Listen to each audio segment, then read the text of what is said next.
natin, especially yung mga collegiate ones, yung mga galing UAAP, para pakitang gilas niya dito sa 2x kilometers. So, are there any plans niya to expand panlalo? Kasi nakikita natin na may mga future natin na kaya natin i-discover when it comes sa running o di kaya sa mga marathons na sasalihan natin, sir. Yes, we actually have plans because we focus at the brand focus on collegiate talaga. So, well, we priority pa rin namin yun, pero mas focus kami sa collegiate. That's why we invited talaga sa UAAP team. So, because we want, one of the goal of Speed Series is magkaroon sila ng platform, si collegiate. So, I think we still have a good plan, especially from Coach Worship. Coach Worship, go.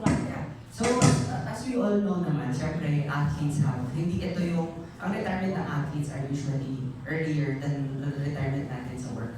So, they usually retire earlier kasi our body really deteriorates. So, we really want to have more on the athletes rising stars that who will eventually represent the country. Who are coming usually is the greatest stage that we have is UAAP coming to the national league. So, we really want to support them so they would, alam mo yun, parang we're not the brand that we want na parang join lang tayo pag nandun na sila sa top. We want them to develop and then become the national stars in the future.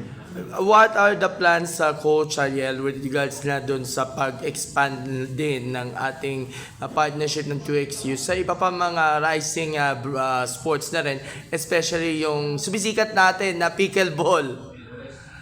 Sir. Well, compression is road siya sa lahat actually, sa lahat.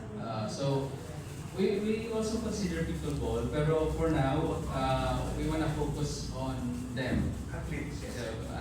Pero, our product ng 2 times shoe fits for all. Actually, perfect even for the young, the less with age, and even the athletes. So, ayaw ko sabihin na matanda. So, less with age.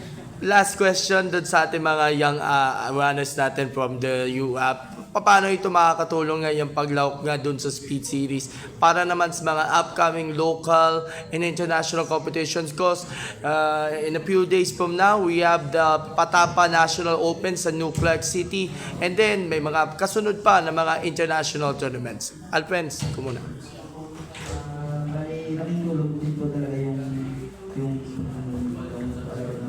times po kasi doon po namin nalalaman po disqualified na talaga kami at kaya na namin masustain sa ganung haba kung wala talaga sa item namin na 59 minutes. Then? Malaking tulong din po yung mga product na 2 times yun para sa ating preemptive training. Ikaw naman, Eda. Malaking tulong po kasi natin sa ating dagdag po sa pinag So all of them, you will joining the National Open next week? All right, thank you. Good thing about we knew that may national opens pala kasi 2 times is really committed to the athlete. So especially the first winners, we commit to supply them apparel that they need during the event. Coach Worship.